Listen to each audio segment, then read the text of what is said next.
tanpa senjata dengan tangan yang masing-masing yang ada. Tangan? Tak silap saya atau 4 atau 5, 6 orang yang melakukan perkara ini. 6 orang? Budak ini direndam dengan seketika ataupun dua dibenam dengan seketika. Hah? Direndam atau dibenam? Oh, serius, geng?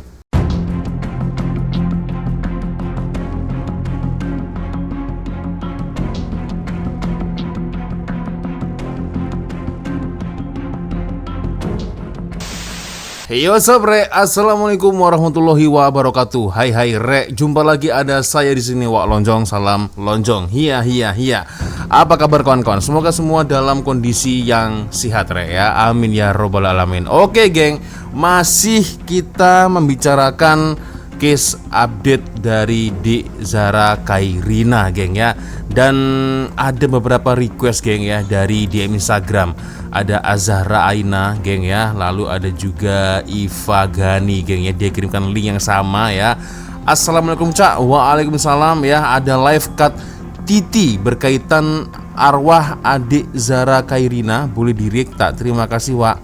Oke, rekaman live bersama pakar patologi dilemas. Serius, geng? Oke, kita akan coba, geng, ya, melihat bersama-sama seperti apa videonya, geng, ya. Oke, dan ini satu channel yang saya temukan dari Bas TV, geng, ya. Kenyataan dokter, bukan mesin basuh tapi lebih teruk. Oke, apa ini, geng? Oke lah, kita akan coba untuk lihat bersama-sama, geng, ya. Seperti apa videonya, tapi ya seperti biasanya hanya sekedar mengingatkan untuk kawan-kawan yang mungkin belum sholat, jangan lupa sholat dulu. Dan jika kalian teringin shopping belanja seperti biasanya, silakan, ada link Shopee dekat bawah video saya. Apabila kalau ada benda atau barang menarik, boleh silakan check out sekarang juga, geng, ya. Oke, kita akan coba untuk lihat sama-sama, geng, seperti apa videonya. Ini maksudnya macam mana ini, geng? Maksudnya, geng, budak ini direndam dengan seketika ataupun dua dibenam dengan seketika. Hah? Direndam atau dibenam? Serius, geng? Itu adalah yang kami telah siasat lah, yang kami telah lihat, tetapi bukan di dalam mesin-mesin. Astagfirullah. Sedang tersebar satu rakaman dari sesi siaran langsung di sebuah laman media sosial. Melalui rakaman dan perbualan tersebut dibincangkan mengenai kejadian yang mengejutkan. Adakah kenyataan individu yang dikatakan doktor itu mempunyai kredibiliti untuk tindakan susulan dan siasatan selanjutnya oleh pihak berkuasa? Adakah ini kebenarannya? Justice Ozara. PDRM. Okey? Dan Astagfirullah. Baik. Ya. Okey, sikit soalan saya nak tanya. Ini adalah soalan daripada netizen. Kenapa laporan postmortem cukup lama sehingga maksimum kepada 2 bulan? Itu yang menjadi tanda tanya dia orang. Doktor ada jawapan? Okey, terima kasih soalan yang bagus. Okey, mengikut facility rules and regulation daripada postmortem, dia ada dua, ya.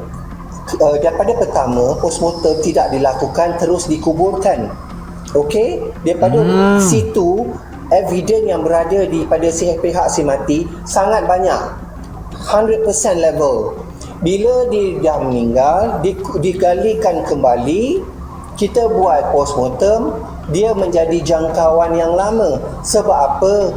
Kita tidak mendapat 100% evidence berada di dalam badan dia. Cuma kita dapat 70-80% bukti yang berada di badan dia. Itu pun kita bagi dekat Jabatan Kimia untuk mempercepatkan lagi proses report ini kepada semua. Oke. Assalamualaikum, doktor. Waalaikumsalam. Ada lagi nih yang tanya, ya. Okey, tadi doktor cakap kata apa ni? Secara dasar dia ni dibunuh. Bukannya apa ni? SDR, bukannya sudden death. Ya. Itu dapatan yang confirm lah. Ya. Berarti dah pasti, ya, itu direncanakan. Apa ni, elaborate sebab apa yang dikatakan apa ni dibunuh? di tempat lain ke macam mana ke? Baik, soalan yang bagus. Okey. Banyak yang bertanyakan saya seperti soalan begitu. Kenapa dibunuh tempat lain? Sebab itu kita tak tahu dia dibunuh daripada ilustrasi yang mana. Daripada mana budak ni datangnya, diletakkan dekat situ. Banyak orang kata kemungkinan daripada washing machine tadi diletakkan situ. Kami tidak nampak benda ini daripada washing machine. No, tak ada. Dan kami tidak ada dapat report benda ni berada di jenazah ini berada di washing machine untuk diletak kat situ. Tidak ada. Sebab itu kami cakap pembunuhan ini, benda ini pembunuhan terancang. Itu daripada spekulasi daripada medical ni. Berarti yang berspekulasi selama ini betul lah geng. Ini adalah satu pembunuhan yang terancang ya, dan itu sudah diplan geng ya. Astagfirullahaladzim, ya Allah. Ni itu pembunuhan terancang telah disengajakan untuk dilakukan seperti ini.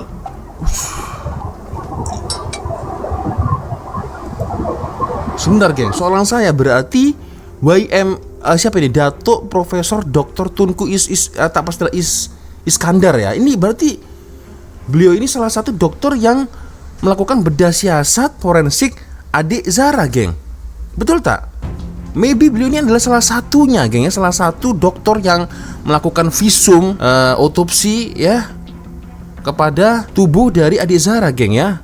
Salah satu kan ada lebih dari 2 orang ahli visum kan geng ya, masa itu ya yang saya baca beritanya kan geng. Maka betul ya, boleh komen geng. Karena dia sangat berani mendedahkan kalau itu adalah pembunuhan berencana. Oke. Kita lanjut dengar. Okey. Dia Yang kata mana tadi, yang ada soalan? kalau kata Okey, kita teruskan. Bukan, tadi kata kalau dia dibunuh, adakah secara sengaja ataupun macam yang kata terancang tu, memang dirancang? Yes, Kalau betul. Soalan yang bagus betul. Ini adalah dirancang.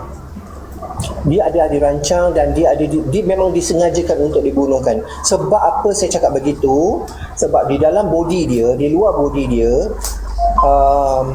tiada susukan senjata apa-apa, tetapi dia dibunuh menggunakan tanpa senjata dengan tangan yang masing-masing yang ada. Tangan? Tak silap saya atau 4 atau 5, 6 orang yang melakukan perkara ini. 6 orang. Maknanya kesan tu sepadan 5-6 orang. Senjata tumpul ke ataupun No, tiada senjata. Tangan kosong dengan tangan melukainya. Ya Allah. Doktor, saya Nora, saya nak tanya, macam mana boleh banyak kandungan air dalam badan mangsa? Nah, Okey, itu pun Itu. soalan yang bagus juga. Okey, daripada yang kita cek, hanya cuma 20 hingga 30%. Sebab itu kami cakap di sini mungkin daripada tempat lain, tapi bukan daripada washing machine. Sebab air yang keluar dari badan dia kita dah ambil, tidak ada bau seperti cecair yang wangi, cecair yang seperti sabun ataupun cecair yang melekat masuk di dalam mulut dia. Itu adalah seperti air yang biasa. Nombor 1, budak ini direndam dengan seketika ataupun 2 dibenam dengan seketika. astagfirullah. Itu Direndam dan dibenam. Ya Allah. Kejam betul geng. adalah yang kami telah siasat lah, yang kami telah lihat, tetapi bukan di dalam washing machine.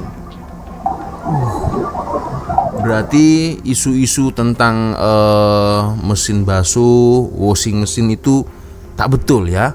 Berarti adik Zara ini, ya kalian bisa membayangkan lah geng ya, dia kena bully teruk ya kan, lalu dia direndam di dalam air.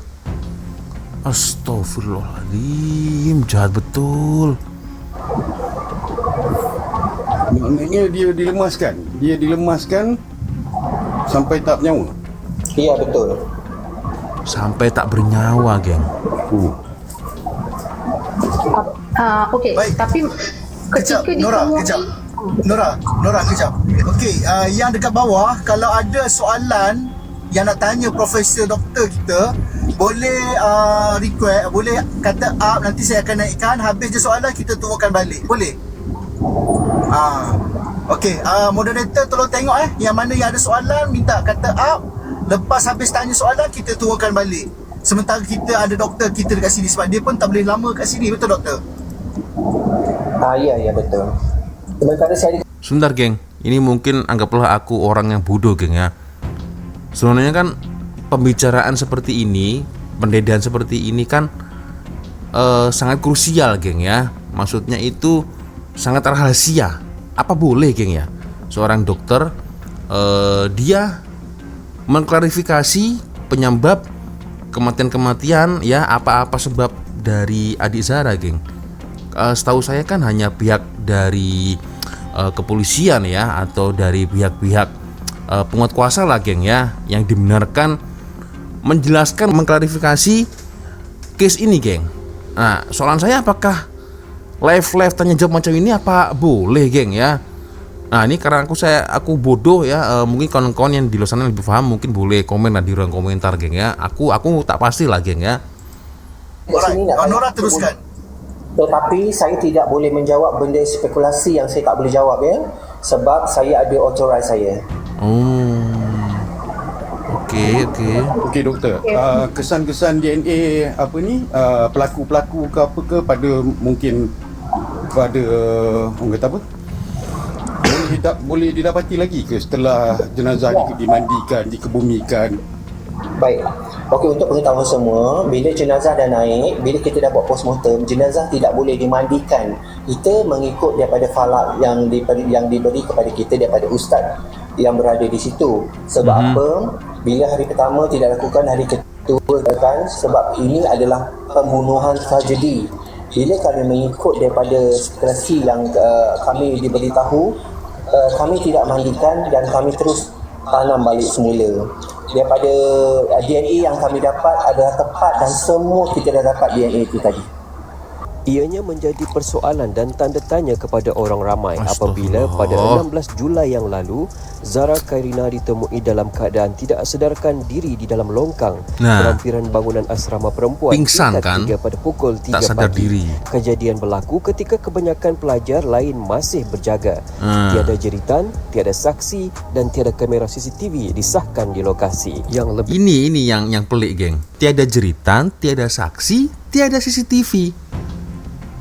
Seolah-olah kan macam apa geng ya, di setting ini geng ya, direncanakan. Apa iya saksi tidak ada sama sekali, CCTV apalagi, iya kan? Sekelas sekolah asrama bos, apa iya semua CCTV rusak? Kan macam tak logik geng, iya kan? TV disahkan di lokasi. Yang lebih mengejutkan, hanya selepas 5 jam iaitu lebih kurang pukul 8.16 pagi barulah pihak polis menerima laporan berkaitan penemuan pelajar tersebut. Laporan telah menyatakan mangsa dihantar ke Hospital Queen Elizabeth I Kota Kinabalu untuk rawatan lanjut. Kecederaan dalaman dilaporkan sangat serius. Waris dimaklumkan Zara koma dengan kaki dan tangan yang patah. Pada 17 Julai, Waris membuat keputusan untuk menghentikan bantuan hayat selepas doktor mengesahkan tiada lagi fungsi otak pada Zara. Ya Allah. Laporan polis rasmi dibuat oleh waris kedua yang tiba dari Kuala Lumpur. Jenazah Zara disolatkan dan dikebumikan di kampung halaman di Kampung Kalamau, Mesapol, Sipitang. Anak pun ada Ini ibunya ya. Bagaimana dia keadaan pergaulan di sekolah sebelum kejadian ni. Tapi tadi kami dengar pun dia cakap dengan Datuk, dia kata ada kroni-kroni di sekolah. Apa maksud tu pun? Saya tak boleh ulas tu ya. Terdapat banyak versi cerita dan berita yang kurang tepat dan tidak benar disebarkan di media sosial. Seperti adanya rakaman CCTV, ada rakaman suara Zara menjerit meminta tolong, dibelasah sehingga dimasukkan ke dalam mesin basuh, penglibatan VVIP, masalah keluarga, penyebaran gambar yang tidak benar dan banyak lagi. Sebelum kita bersurai, saya mau sampaikan satu benda. Ini siapa ini? Tular di TikTok tentang video perempuan menjerit-jerit. Kinabalu chapter Malaysia. Siapa ini geng? Bukannya Zara. Oke, saya harap para netizen semua jangan sebar perkara-perkara fitnah. Okey, kita tidak mau ada orang yang difitnah. Okey, itu saja daripada saya. Iya, jangan, kalau boleh sokonglah Ibu Zarah yang sekarang dalam emosinya tertekan.